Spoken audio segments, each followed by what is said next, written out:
Solo quedaba una pregunta que atormentaba a todos. ¿Cómo pudo haber sucedido algo así a la vista de los padres, maestros de escuela y vecinos, y nadie lo supo?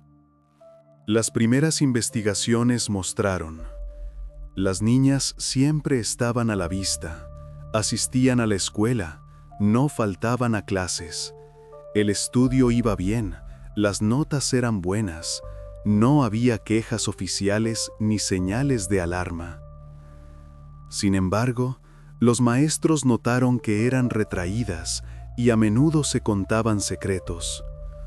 Durante los recreos se sentaban aparte, susurrándose algo propio. A las preguntas respondían evasivamente. Siempre estaban entre ellas, de alguna manera evitaban a las demás compañeras, pasaban el tiempo libre separadas. Siempre se mantenían juntas, evitando el contacto con otros compañeros y compañeras de clase. Si una iba al baño, la otra la seguía. Si una se quedaba después de clase, la otra la esperaba. Esto parecía inusual, pero no crítico. Las estudiantes a menudo son amigas en parejas. Los maestros no le dieron importancia. Quizás eran simplemente amigas muy cercanas. Ira y Galia estudiaban bien, participaban en la vida escolar, tenían buenas calificaciones. En las asambleas estaban en las primeras filas, llevaban pañuelos de pioneras, recitaban poemas en las fiestas. La única peculiaridad era que ambas niñas, a pesar de su corta edad, a veces usaban cosméticos. Se pintaban los labios con lápiz labial, se delineaban los ojos con lápiz.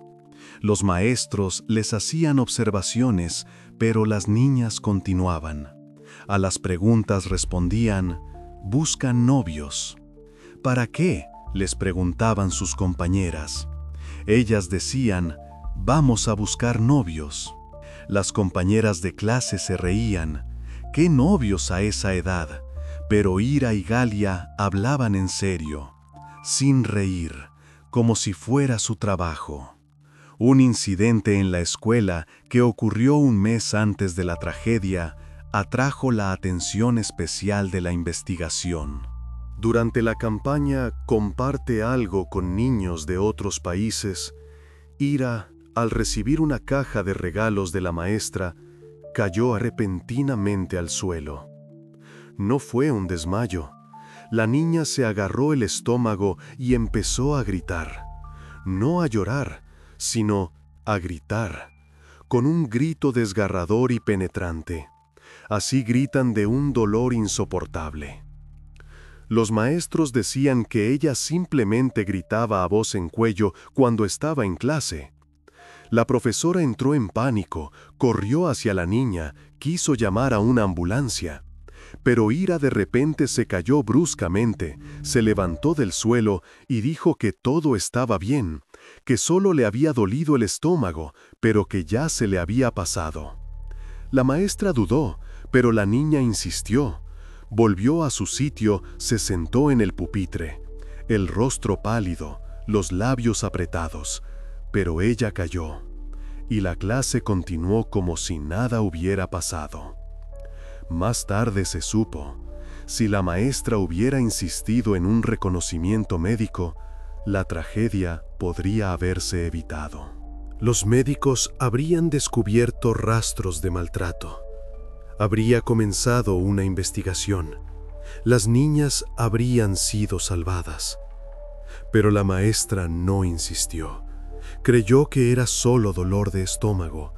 Los escolares a menudo tienen dolores. Y perdió la única oportunidad. Los investigadores también establecieron que Ira últimamente lucía enfermiza. Ojeras, piel pálida, postura encorvada. A veces se encogía como si le doliera caminar. Pero los padres no acudieron a los médicos. ¿Por qué?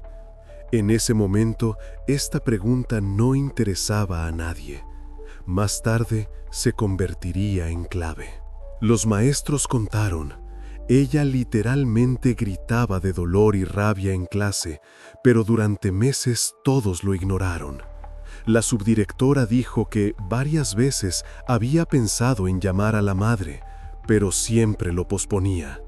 La tutora pensó que quizás la niña estaba experimentando cambios propios de la edad y que eran cambios fisiológicos normales. Todos encontraban explicaciones. Todos se tranquilizaban a sí mismos. Nadie quería meterse en la familia de otra persona. Inmediatamente después del descubrimiento de las víctimas, comenzaron a interrogar a la madre de Ira, Valentina Korneva. La mujer fue llevada a la oficina del investigador alrededor de las 10 de la noche. Entró mirando a su alrededor, los ojos rojos por las lágrimas, pero la mirada era extraña. No solo dolor, sino algo más. La pregunta principal: si la hija se sentía mal, ¿por qué no la llevó al médico? La mujer afirmó que ella misma trataba a su hija mejor que cualquier médico y que no necesitaban atención médica. Hablaba con confianza, incluso desafiante. Gesticulaba con las manos, alzaba la voz. «Soy su madre, yo sé mejor lo que mi hija necesita». El investigador la miraba en silencio. Un hombre experimentado, que había visto mucho. Sentía que algo andaba mal. El dolor de la madre parecía forzado, demasiado demostrativo. Entonces el comportamiento de la madre empezó a parecer sospechoso. Los agentes comenzaron una investigación sobre Valentina Korneva y su marido, que era el padrastro de Ira. La versión era simple. La madre sabía lo que estaba sucediendo, posiblemente incluso participó. El motivo aún no claro, pero eso estaba por determinarse. Sin embargo, pronto se descubrió. Durante las últimas 2 semanas, la pareja había estado en la región de Kalinin con unos parientes. Se marcharon el 10 de mayo y regresaron el 26, ya después del hallazgo de los cuerpos. La coartada era sólida. Los parientes lo confirmaron, los testigos en la estación los vieron. La madre del padrastro, una anciana de 70 años, cuidaba a la niña. Débil, con mala vista y oído. Ira podía ir a cualquier parte, la abuela ni se habría dado cuenta. Los padres de Galia, la segunda víctima, también tenían una coartada sólida. El padre trabajaba en el turno de noche en la planta empacadora de carne, la madre como limpiadora en la escuela. Decenas de testigos confirmaron su presencia en sus lugares de trabajo. Pero, ¿quién cometió este horrible crimen? Y entonces el grupo operativo de investigación recibió información importante. Las escolares fueron vistas por última vez cerca de la planta empacadora de carne. Una niña de la casa de al lado relató: vio a Ira y Galia la mañana del 24 de mayo. Iban en dirección a la empresa. Las escolares que a menudo jugaban cerca afirmaron: vieron a Ira y Galia sacando algunas bolsas de la zona de la fábrica, pesadas a juzgar por cómo caminaban las niñas, lenta y cuidadosamente. Y luego un Volga negro llegó por ellas. El coche se acercó, las niñas se subieron a él y se marcharon. ¿Dónde? Se desconoce. Y muchas niñas contaron a la investigación que, efectivamente, en un Volga negro, un señor con gafas negras, con gafas oscuras, subía a las niñas, las llevaba a algún sitio, las paseaba a algún sitio. El caso comenzó a desarrollarse. Aparecían testigos y pruebas. Muchas niñas confirmaron, efectivamente, en un Volga negro, un hombre con gafas oscuras las subía al coche y las llevaba a algún sitio. Esto se vio en repetidas ocasiones, a veces 2 o 3 veces por semana. Algunos decían que el hombre les daba caramelos, otros contaban que las paseaba por la ciudad. Nadie habló de maltrato, o tenían miedo, o no entendían lo que les estaba pasando. En una reunión posterior se propuso una versión que en aquellos tiempos parecía casi increíble. En la de Inoye Pole existe un club cerrado de personas con inclinaciones peligrosas. Uno de los investigadores se mofó. ¿Qué club en un pueblo recóndito? Pero el jefe estaba serio. Los hechos hablan por sí solos. Coerción sistemática, varios participantes, un Volga negro, conspiración. Pero, ¿cómo es posible? Después de todo, este tipo de reuniones requieren una conspiración especial. Se necesita un lugar para los encuentros. Se necesita la seguridad de que nadie verá ni informará. Y lo más importante, se necesita su propia audiencia. Las niñas no aparecen de la nada. Además, se necesita una cobertura para protegerse de la policía. Alguien influyente, alguien que pueda encubrir el caso si algo sale mal. Inmediatamente comenzaron a revisar todos los Volga negros de la zona. Resultaron ser varios. Pertenecían al comité de distrito del partido, al comité ejecutivo de distrito y a la planta empacadora de carne. Un Volga en aquellos tiempos no era un coche para gente común. Era para la nomenclatura del partido o para los directores de empresas. Una persona corriente no conducía uno. Los agentes registraron minuciosamente las empresas. La búsqueda duró varios días. Revisaron cada habitación, cada oficina, cada almacén. No concluyeron en nada, salvo que el director de la planta empacadora de carne guardaba allí salchichas robadas, probablemente media tonelada. No había nada más especial. El director de la planta empacadora de carne se puso rojo cuando descubrieron su escondite secreto. Intentó justificarse, diciendo que era para los veteranos, para las guarderías, pero todos entendieron que simplemente estaba robando productos y vendiéndolos en el mercado negro. Fue destituido de su cargo y se abrió un caso penal, pero esto no tenía relación con la muerte de las niñas. Poco después, con la ayuda de informantes, se identificó a 2 mujeres que, según testimonios, hablaron con Ira y Galia unas horas antes de su desaparición. Ambas trabajaban en la planta empacadora de carne, una como envasadora, la otra en la sala de refrigeración. Una de estas mujeres fue señalada como la que les dio específicamente unas bolsas, al parecer, con algo, quizás con alimentos. Las trabajadoras de la planta empacadora de carne fueron detenidas a las 5 de la mañana. Llegaron a sus casas cuando aún dormían. Ambas eran mujeres de mediana edad, con familias, trabajadoras comunes. Pero ellas negaron categóricamente su implicación. No dieron productos, no vieron Volgas negros. Una incluso comenzó a llorar, jurando que no sabía nada. ¿Quién podría confirmar o refutar sus palabras? Uno de los residentes locales de la de Inoye Pole trabajaba en la planta empacadora de carne como una especie de portero. Su casa estaba al lado de la entrada principal. Cada mañana salía al patio a las 5, fumaba y observaba quién iba a trabajar. A menudo observaba la entrada desde temprano en la mañana.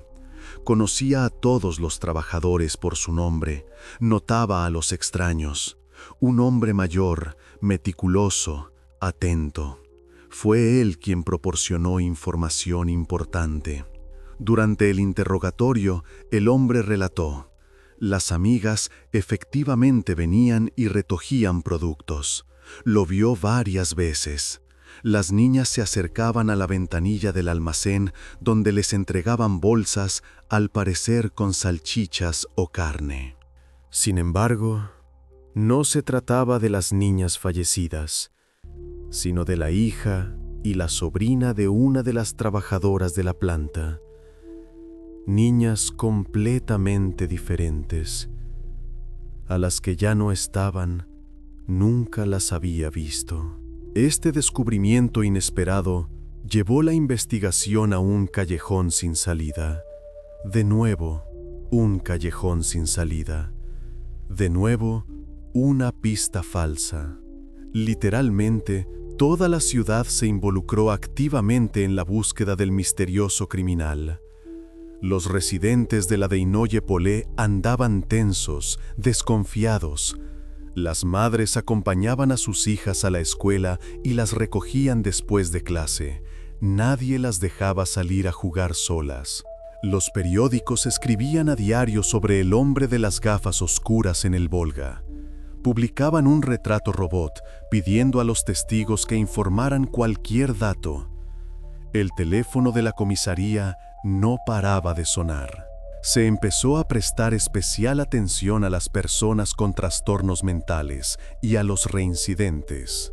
Se verificó a todos los que alguna vez habían sido acusados de crímenes contra la moralidad, por maltrato o por vandalismo con uso de fuerza.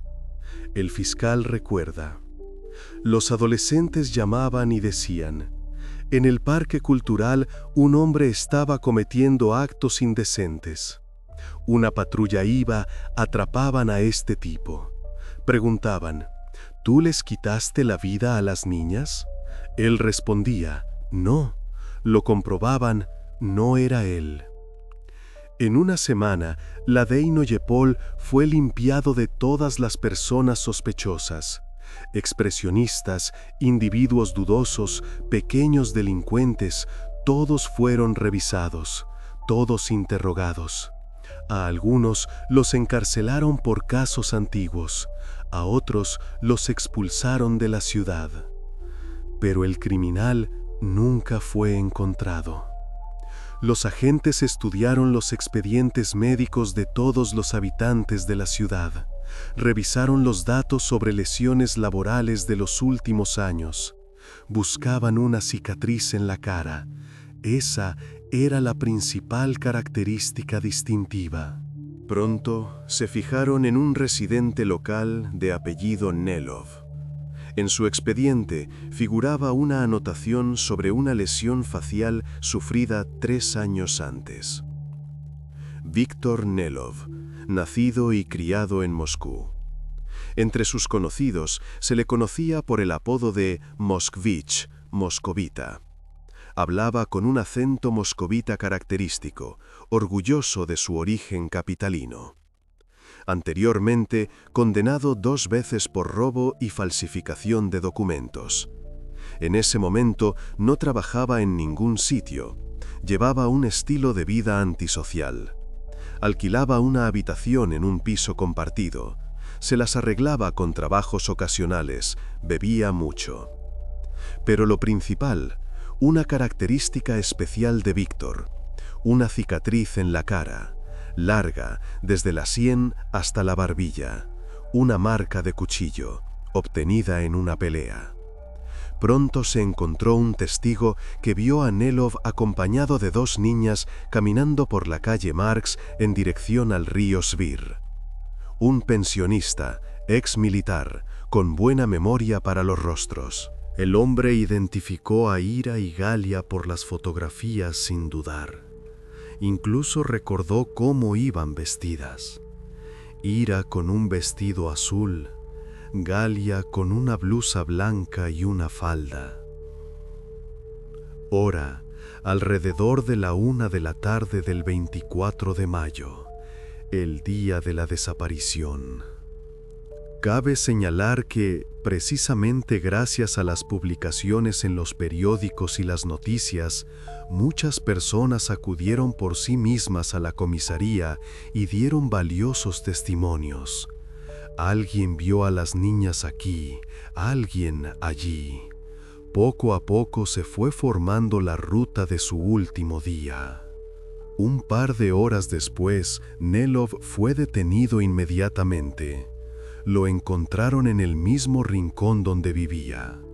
Estaba sentado en la cama, bebiendo vodka directamente de la botella.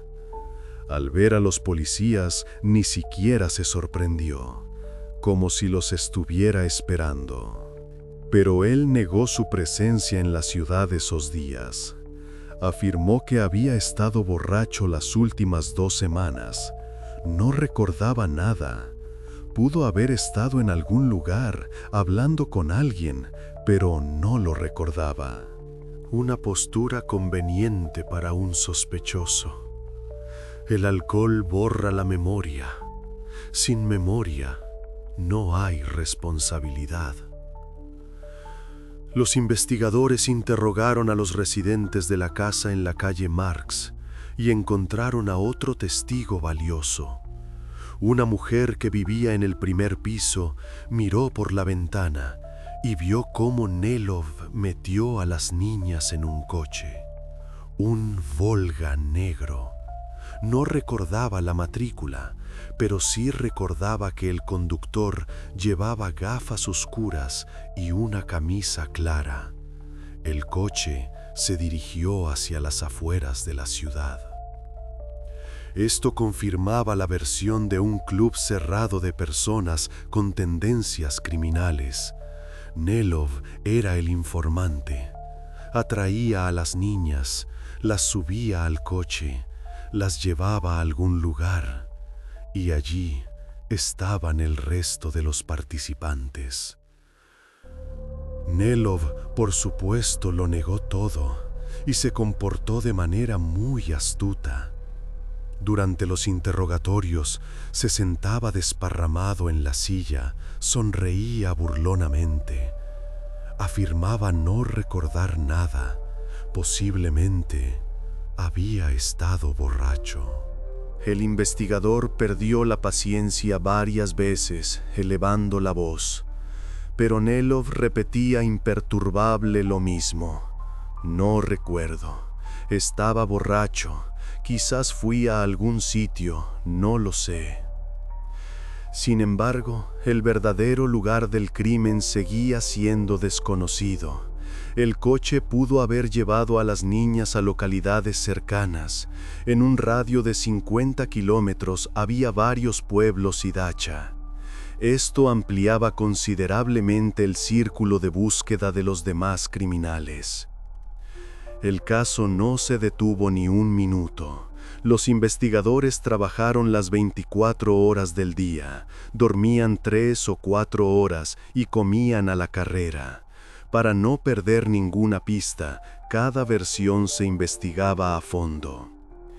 Vladimir Fomin, residente de uno de los apartamentos compartidos en la Deinoye Pole, estaba hirviendo agua para el baño un sábado por la noche, cuando llegaron a su casa agentes de la milicia.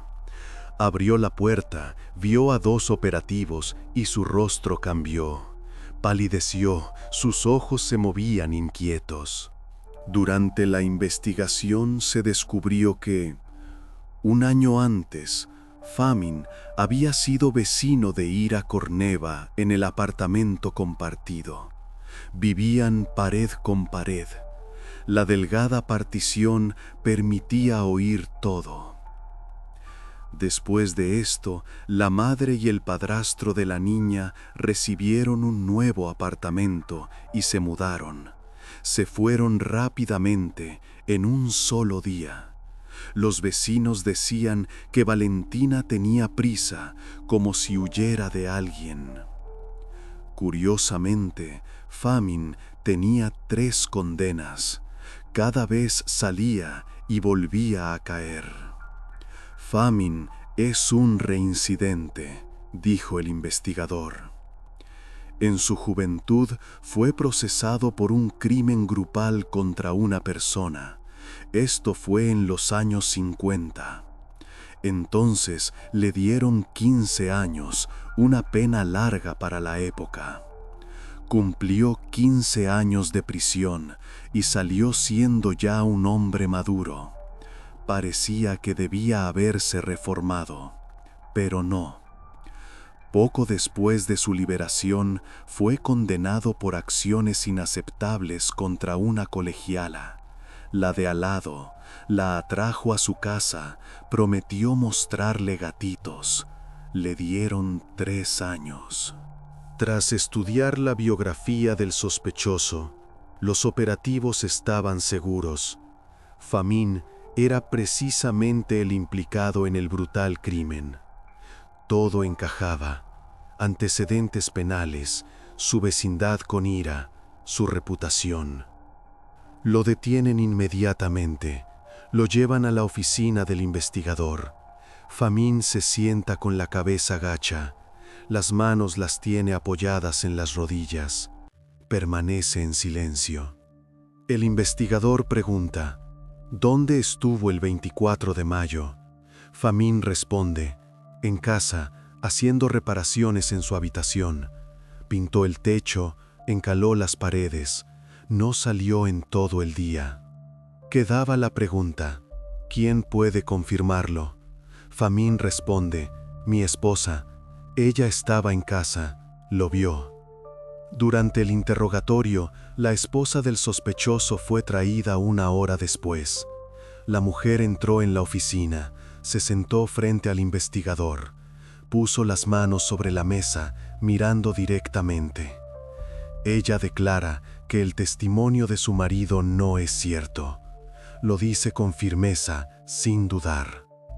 La esposa contó: el día de la desaparición de las niñas, el 24 de mayo, Famín regresó a casa alrededor de las 3 de la tarde.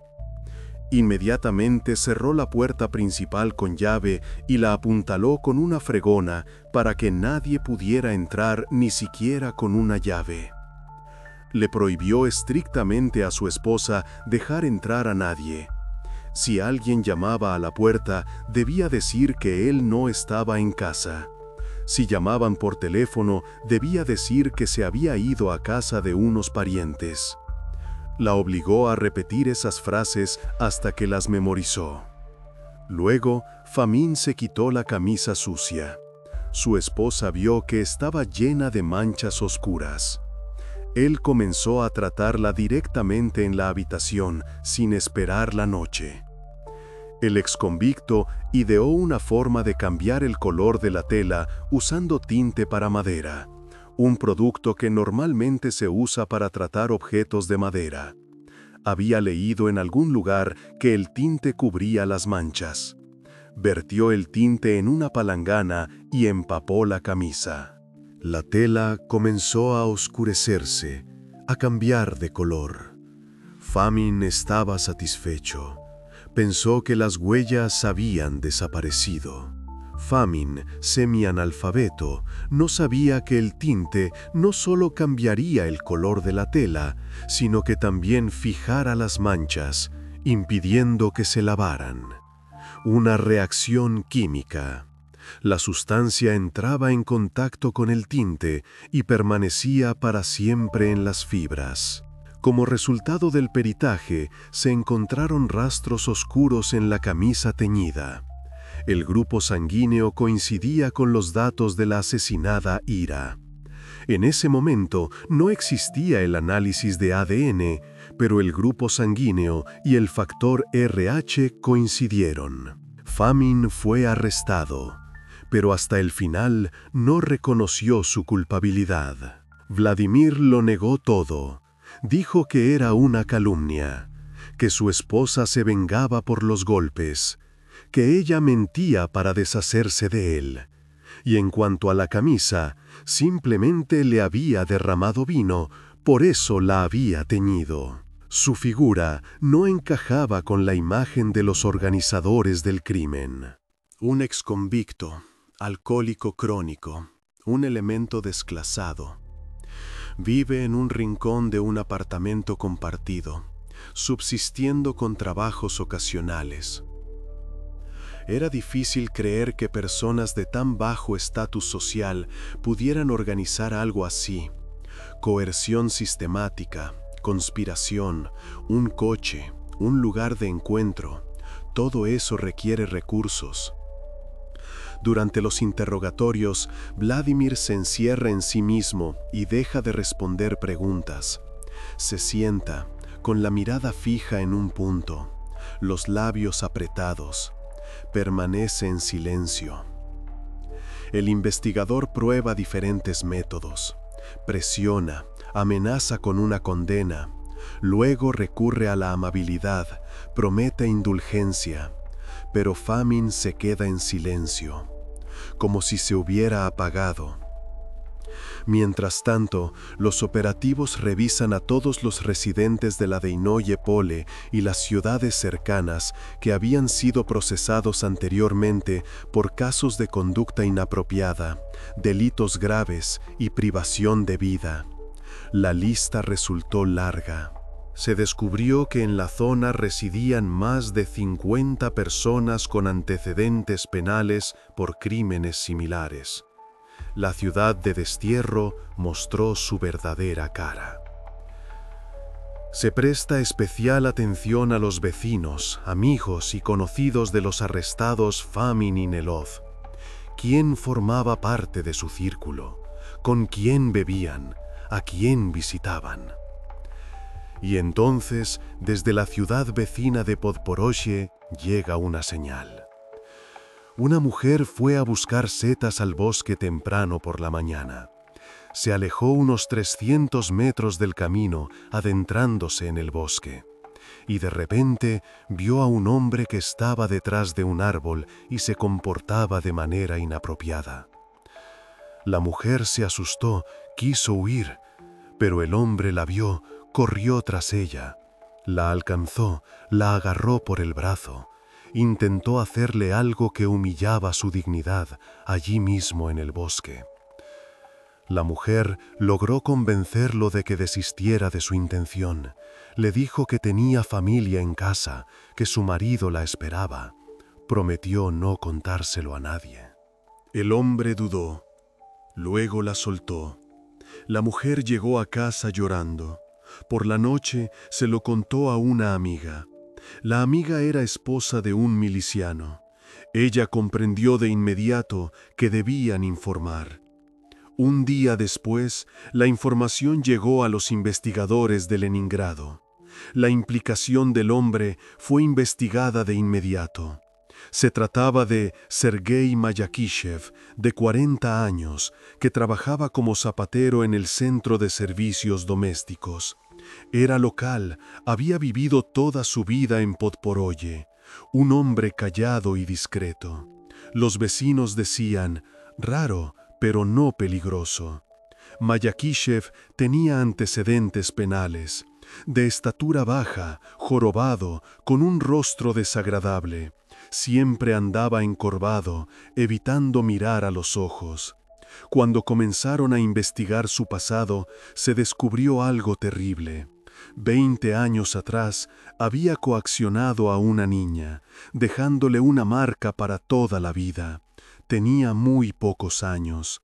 Luego le quitó la vida, ahorcándola con una corbata de pionero. Simuló un suicidio. En ese momento, casi resolvieron el caso, pero no hubo suficientes pruebas. Le dieron 10 años por agresión, pero no pudieron probar la privación de vida. Como recuerdan los investigadores, fue terrible leer los materiales de aquel caso, ver las fotografías, comprender que ese hombre estaba en libertad. Los operativos comenzaron a investigar a Mayakishev, revisando su entorno. Establecieron vigilancia externa, interceptaron conversaciones telefónicas, verificaron a sus conocidos. Pronto se descubrió algo impactante. Le había ofrecido a un amigo encontrar a un adolescente indigente e indefenso a cambio de dinero. Estaba dispuesto a pagar 500 rublos, una suma enorme para la época. El objetivo era convertirlo en un esclavo sumiso, tenerlo en su casa, usarlo como quisiera. El amigo se negó, pero Mayakishev siguió buscando a alguien que lo hiciera. Sergei Mayakishev, previamente condenado, pasó 16 años en prisión. Salió ya como un hombre maduro, consiguió trabajo como zapatero. Vivía solo, no dejaba entrar a nadie. Un hombre reservado, introvertido. Se suscribía y leía en secreto una revista de medicina. ¿Para qué querría un zapatero revistas médicas? Los vecinos estaban perplejos, pero no le dieron importancia. Myakishev fue detenido inmediatamente temprano por la mañana. Llegaron a las 6, derribaron la puerta. Él dormía, se despertó con el estruendo. Vio a los milicianos y enseguida comenzó a justificarse, aunque aún no le habían preguntado nada. En el interrogatorio negó todas las acusaciones. No conozco a ninguna niña, no secuestré ni coaccioné a nadie. Los días de la desaparición estuve cortando leña. Preparé 2 metros cúbicos enteros. Pueden comprobarlo, están en mi patio. Los investigadores salieron al patio. Efectivamente, había leña, cuidadosamente apilada. Pero, ¿era fresca? ¿Cuándo había sido cortada? Le pidieron que reprodujera sus acciones. Le dieron una sierra y le dijeron, «Muéstranos cómo cortabas». Myakishev tomó la sierra, se acercó a un árbol, saltó alrededor simulando trabajar. Pero era evidente, sus movimientos eran inseguros, inusuales. Una persona que realmente hubiera cortado 2 metros cúbicos se movería de otra manera. Un minuto después se detuvo, soltó la sierra. Dijo, «Está bien, no hubo nada, no corté». Se confesó así de simple, como si se tratara de una pequeña mentira. Y entonces comenzó a confesar, pero de una manera muy extraña. El discurso de Myakishev era incoherente, consistía en demagogias y frases sin sentido. Hablaba en fragmentos, saltaba de un tema a otro. De repente empezaba a hablar de su infancia, luego pasaba a la política y después volvía a las niñas. Durante casi un mes, los investigadores le sacaron hechos concretos, abriéndose paso entre la cáscara verbal. Cada interrogatorio duraba varias horas. Lo grababan todo, luego analizaban, buscando pistas. Finalmente, Myakishev confesó que no participó en la masacre en sí, pero sabía dónde ocurrió. Estuvo presente, pero solo miró. No tocó a las niñas, solo miró. Señaló un garaje junto al río Svir, metálico, oxidado, abandonado.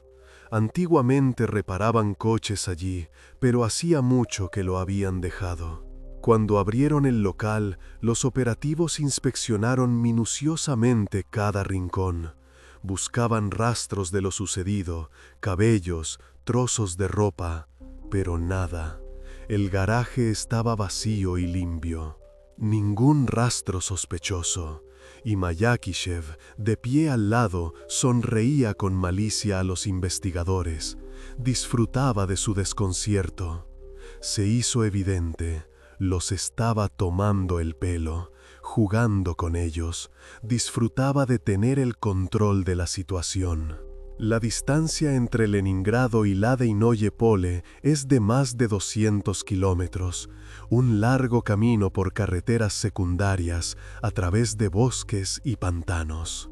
Pero precisamente esta ciudad se convirtió en un lugar de destierro para elementos indeseables, alcohólicos, criminales, asesinos. La política era simple: alejarlos de la capital para que no estropearan la imagen. Cuando comenzó el trabajo con los primeros sospechosos, Nelov, Fomin y Mayakishev, los investigadores se enfrentaron a un problema inesperado. Entre sus conocidos había muchas personas previamente condenadas y arrestadas, toda una red. Se conocían entre sí, bebían juntos, ayudaban a ocultar crímenes. Y cuando comenzaron los interrogatorios, muchos de ellos intentaron confundir la investigación con declaraciones falsas. Se daban coartadas mutuamente, los encubrían, guardaban silencio sobre detalles importantes. Durante la investigación se logró identificar a otro conocido de los sospechosos, Leonov, previamente condenado por vandalismo y robo, un hombre de unos 40 años, de estatura baja y fuerte. Trabajaba como estibador en la estación. Surgió la pregunta: ¿no sería él parte de un club secreto de personas con inclinaciones peligrosas? Pero, ¿de dónde salió el coche en el que subieron a las niñas el día de su desaparición? ¿A quién pertenecía? ¿Quién lo conducía? Los operativos, usando su habilidad y jugando con las contradicciones en los testimonios, lograron obtener información valiosa de Mayakishev. Fue un trabajo de psicólogo, no de investigador. Solo un psiquiatra pudo establecer contacto con este hombre. Se trajo a un especialista del hospital regional. Él pasó varios días conversando con Mayakishev, ganándose su confianza. El investigador prácticamente no pudo hacer nada. Mayakishev, en los interrogatorios normales, se encerraba en sí mismo, se retiraba a su propio mundo. A pesar de las dificultades, lograron que se quebrara, y su declaración conmocionó a todos los presentes. Afirmó: el club secreto realmente existía. Incluía a delincuentes, Fomin, Nelov, Leonov, pero no solo a ellos. En el club participaban agentes de policía en activo. Myakishev dio los apellidos, los cargos. Los investigadores se miraron. Si era verdad, el escándalo sería enorme. Y el encargo para quitar la vida a las niñas, según Myakishev, lo hizo la madre de Ira, Valentina Korneva. Ella fue a ver a Fomin y dijo: «Líbrame de este problema». Ofreció dinero. El grupo de investigación operativa comenzó a desenredar esta maraña, en la que se entrelazaban egoísmo, vileza y traición. Cada nuevo interrogatorio revelaba detalles cada vez más horripilantes. La madre de Ira trabajaba como camarera en el Café Beriozka, un establecimiento en la calle principal, un lugar popular. A menudo regresaba a casa tarde, a las 10 u 11 de la noche. Frecuentemente llegaba ebria. Los vecinos la oían tropezar en la escalera, dejar caer las llaves, tardar en abrir la cerradura. Intentaba rehacer su vida personal. Después de divorciarse de su primer marido, se quedó con su pequeña hija. Buscaba una nueva pareja. Iba a bailes. Conocía hombres. El vecino del apartamento compartido resultó ser el delincuente Fomin, con una peligrosa obsesión por quienes eran más vulnerables. Vivía pared con pared, observaba a Valentina, estudiaba su rutina. Un día, cuando la madre no estaba en casa, Fomin aprovechó la situación. Valentina se había ido a casa de una amiga el fin de semana, dejando a Ira al cuidado de la vecina. Pero la vecina salió a la tienda. Ira, que aún requería de cuidados, tuvo que pasar por una experiencia que la dejó marcada debido a aquel hombre. Fomin hizo que entrara a su casa valiéndose de engaños. Cerró la puerta con llave. La madre pronto notó que algo inquietante le sucedía a quien ella protegía. Ira se volvió retraída, evitaba mirar a los ojos, se sobresaltaba con los ruidos fuertes. Por las noches se despertaba gritando. Un día, Valentina regresó a casa antes de lo habitual. La habían liberado del trabajo debido a un corte de electricidad. Abrió la puerta y oyó un llanto que venía de la habitación de Famín. Irrumpió allí y encontró a Ira en un rincón, despeinada, con los ojos rojos. Famín estaba de pie junto a la ventana, abrochándose el cinturón. Valentina tenía una tetera en sus manos, estaba hirviendo agua en la cocina. La levantó por encima de su cabeza, lista para estrellársela a Famín, lista para matar al agresor de su hija. Famín, sin inmutarse, advirtió: si haces ruido, nunca podrás rehacer tu vida personal. Lo dijo con calma, sin emociones, como una constatación de un hecho.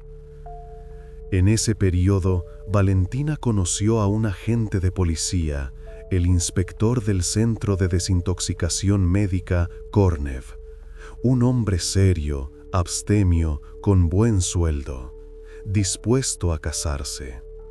Y se preparaba para casarse con él. Ya habían fijado la fecha, reservado una mesa en el restaurante, comprado los anillos. Famín amenazó con arruinar sus planes.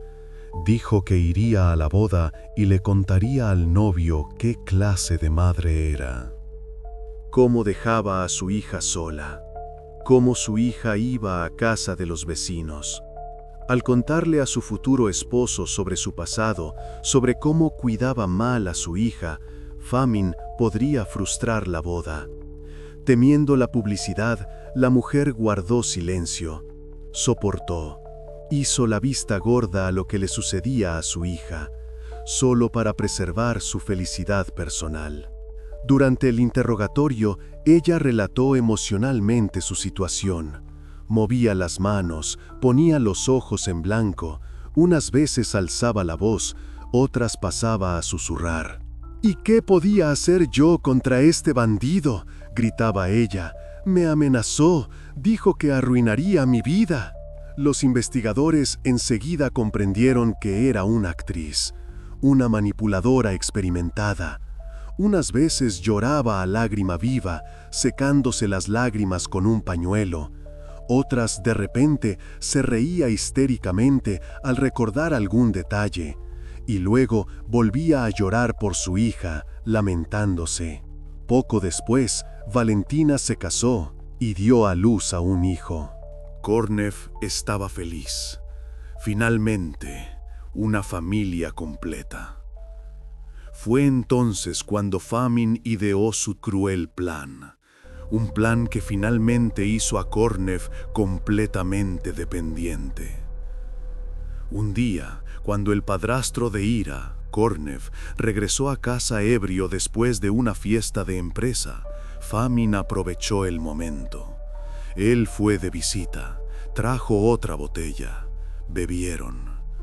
Kornev se emborrachó hasta perder el conocimiento, cayendo en la cama vestido.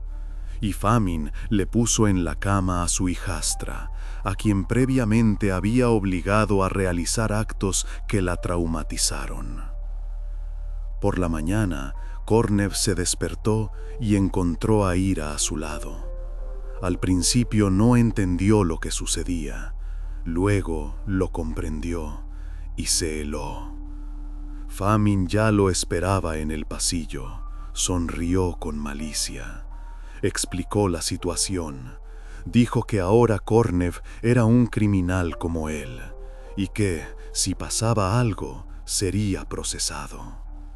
Aunque los criminales más tarde afirmaron que la niña no se resistió en absoluto, todos comprenden. Ella tenía miedo de oponerse a hombres adultos. Quien aún es pequeño no puede oponerse a los adultos. Desde ese momento, Kornev quedó a merced del delincuente. Se vio obligado a guardar silencio sobre sus crímenes. Es más, se vio obligado a ayudar. Más tarde, la propia Valentina se enteró de esto. Famín se lo contó con deleite, saboreando los detalles. Observaba cómo cambiaba su rostro. La madre comprendió. A la niña no la maltrataba solo el vecino, sino también su segundo marido. Podría haber ido a la policía, podría haber contado la verdad, salvar a su hija, pero no quería perder a su marido, no quería destruir su nueva familia. Por eso, simplemente hacía la vista gorda, fingía no saber nada. Además, él era un agente de policía en activo. ¿Quién le creería a ella contra él? ¿Quién se pondría de su parte? La madre comprendió. Si la verdad salía a la luz, perdería a su marido, su reputación y su nuevo apartamento. Se quedaría sin nada. Tuvo la oportunidad de desenmascarar a los criminales, pero prefirió callar. Prefirió su propio bienestar a la vida de su hija. Poco después, en casa de un amigo de Famín, se formó todo un grupo de individuos de dudosa reputación. Se reunían los fines de semana, cuando la esposa del amigo se iba a casa de sus parientes. Además de Famín, Nelov y Myakishev, el grupo incluía a Leonov y Efimov. Este último, un hombre mayor de unos 60 años que se hacía pasar por veterano de guerra. Llevaba la Orden de la Estrella Roja, contaba historias del frente. Todos lo respetaban, lo ayudaban, le cedían el asiento en el autobús. Era él quien tenía un coche, un Volga negro, recibido del Estado como veterano. El coche les daba libertad de movimiento, la posibilidad de llevar a las niñas fuera de la ciudad donde nadie las vería. Cuando el investigador fue a ver al fiscal para obtener la orden de arresto de Efimov, este no dio crédito a sus oídos. «¿Estás loco por arrestar a una persona así?», gritó el fiscal. «Es un héroe de guerra». «¿Acaso entiendes lo que estás haciendo?». Pero el investigador insistió.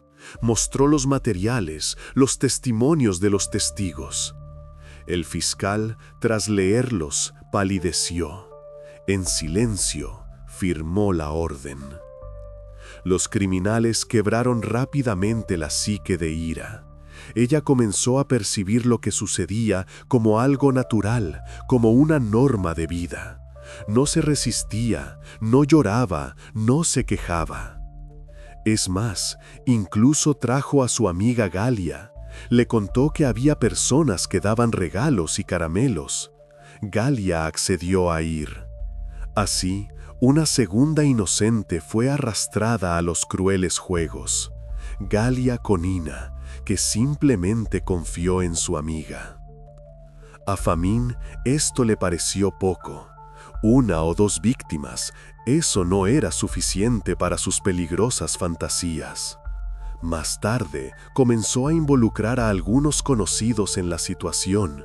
Convirtió el crimen en algo sistemático. Invitaba a otros hombres, a aquellos que estaban dispuestos a aprovecharse de su vulnerabilidad. Durante la investigación, se descubrió. A veces, una persona de mayor rango visitaba la casa en las afueras. Llegaba en un coche oficial. El conductor esperaba afuera. No se pudo establecer quién era. Todos los miembros del grupo guardaron silencio. O no lo sabían, o tenían miedo de decir el nombre. La situación se agravó cuando Ira enfermó gravemente debido a los numerosos maltratos. Empezó a sufrir hemorragias internas, le subió la fiebre y experimentó fuertes dolores. No cualquier organismo adulto soportaría tales tormentos. y mucho menos uno en crecimiento. La niña se debilitaba a la vista, apenas comía, caminaba con dificultad. La terrible verdad podría salir a la luz en cualquier momento. Si ingresaban a Ira en el hospital, los médicos lo entenderían todo de inmediato. Comenzaría una investigación. Arrestarían a todos los implicados. Y los dolores de la niña se volvieron insoportables. Gritaba por las noches, no podía dormir. Los vecinos golpeaban la pared, exigiendo silencio.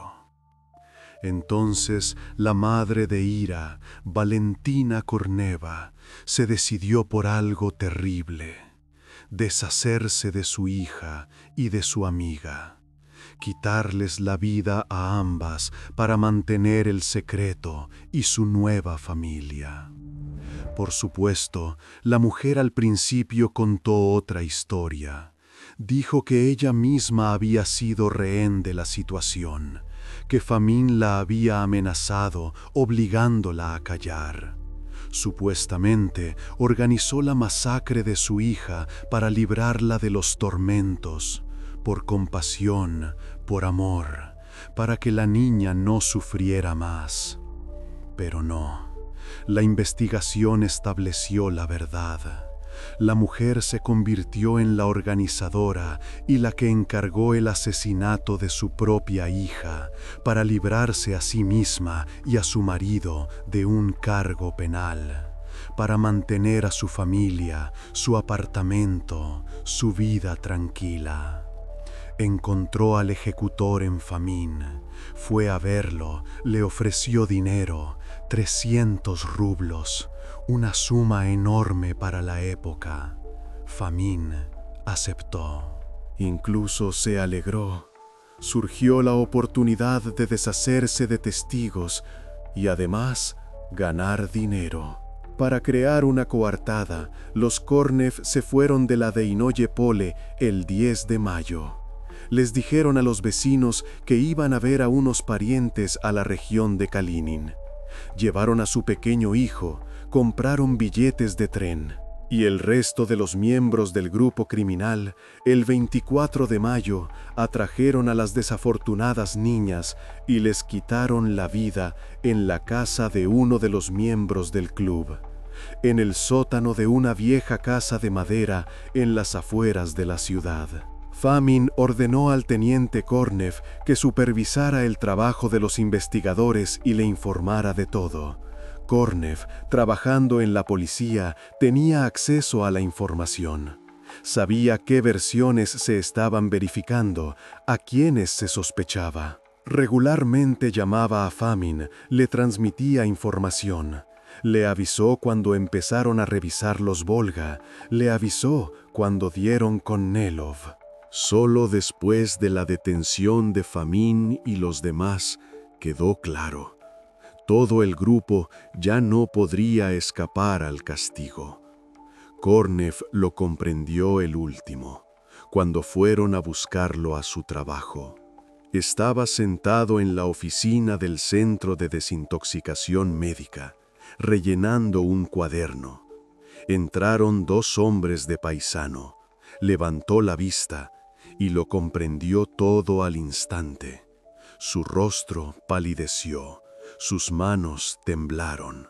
Los investigadores no podían aceptar la realidad de esta horrible historia. Estuvieron sentados sobre los materiales del caso hasta altas horas de la noche, releyendo los testimonios, estudiando los protocolos. Querían creer que era un error, que algo así no podía ser, que una madre no podía haber organizado el asesinato de su propia hija. Pero solo los documentos oficiales, redactados con seca precisión, confirmaban: todo esto realmente había sucedido, en una pequeña y tranquila ciudad en la frontera de la región de Leningrado. Hoy, en los volúmenes archivados del caso penal, se pueden ver las letras mayúsculas rojas SK. Esta es una marca especial que se ponía en los crímenes de particular gravedad. Esto indica la decisión del tribunal sobre la pena de muerte, la pena máxima. La sentencia se dictó contra dos, Fomin y Myakishev. Fueron fusilados en 1984. La ejecución tuvo lugar en Leningrado, en el centro de detención provisional Kresty. El agente de policía Kornev recibió 15 años de privación de libertad, despojado de su rango, expulsado del partido, enviado a cumplir su condena a una colonia de régimen estricto en los Urales. Nelov y Leonov, 10 años cada uno. Efimov, el héroe de guerra, recibió 12 años. Le confiscaron la Orden de la Estrella Roja. Una investigación reveló que nunca había combatido. Compró la condecoración en el mercado negro. La madre de la niña, Valentina Korneva, cumplió 9 años de prisión. El tribunal tuvo en cuenta la existencia de su hijo y mostró clemencia hacia la mujer. Aunque no está claro por qué. ¿Por qué mostrar clemencia a una mujer que organizó el asesinato de su propia hija? Tras su liberación, Valentina cambió su apellido, se fue a otra ciudad. El hijo creció sin saber la verdad. Ella le dijo que su hermana había muerto de una enfermedad.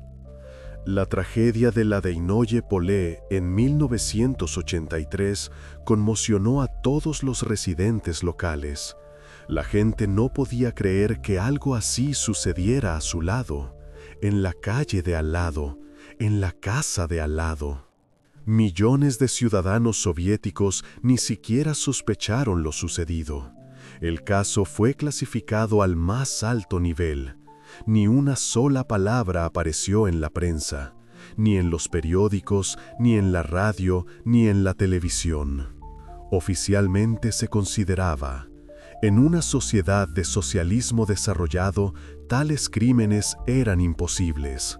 La URSS, un país de alta moral, donde la generación joven es amada y protegida.